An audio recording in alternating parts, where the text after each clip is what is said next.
लेकिन आप आ नहीं सकते, कारण तुम्हाला लाज वाटते।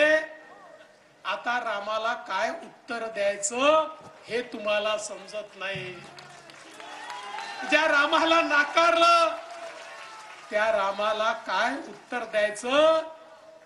अरे नजरे कैसे मिलाऊ राम लला से, अशा प्रकारची अवस्था तुमची या ठिकाणी झाली आहे। हे सगळे कारसेवक या ठिकाणी बसले आहेत, मी त्यांचं मनापासून अभिनंदन करतो। श्वेताजी, तुम्ही मला अतिशय चांगली संधी दिली कारसेवकांची स्वागत करण्याची, त्यांचा सत्कार करण्याची, क्योंकि मैं भी गर्व से कहता हूं मैं कारसेवक हूं। मी पण गर्वाने सांगतो मी कारसेवक आहे।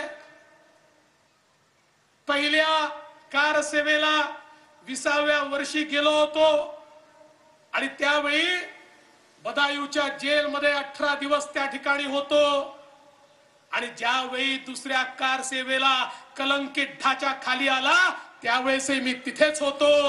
आणि एवढंच नाही, अटलजीच्या काळात जी तिसरी कारसेवा झाली त्याला देखील मी त्या ठिकाणी होतो, कारण मी कारसेवक आहे, मी रामसेवक आहे। अरे उपमुख्यमंत्री म्हणून, मंत्री म्हणून माझा परिचय हा दुसरा परिचय, त्यापेक्षा महत्वाचा परिचय रामसेवक म्हणून आहे, कारसेवक म्हणून आहे। काल परवा उद्धवजींनी विचारलं, फडणवीस म्हणतात ते कारसेवक आहे, त्यांचं वय काय होतं? अरे हो, 20व्या वर्षी कारसेवेला गेलो, जेव्हा रामाची सेवा करण्याचा मौका मिळाला तेव्हा कारसेवेला गेलो।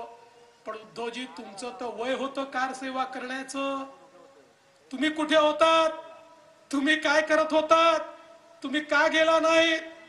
त्यावेळी तुम्ही निसर्गाची फोटोग्राफी करत होतात, तेव्हा तुम्ही चित्र काढत होतात। ज्यावेळी कारसेवक गोळ्या खात होते, अरे लाठी गोली खाएंगे मंदिर वही बनाएंगे, हे ज्यावेळेस कारसेवक सांगत होते त्यावेळी तुम्ही फोटो काढत होते, कुठल्या तरी जंगलामध्ये वाघाचे फोटो। अरे खरे वाघ त्या ठिकाणी मंदिरावर चढून कोठारी बंधूंच्या रूपाने झेंडा लावत होते, छातीवर गोळी खात होते, त्या ठिकाणी मृत्युमुखी पडत होते आणि तुम्ही फोटो काढत होते।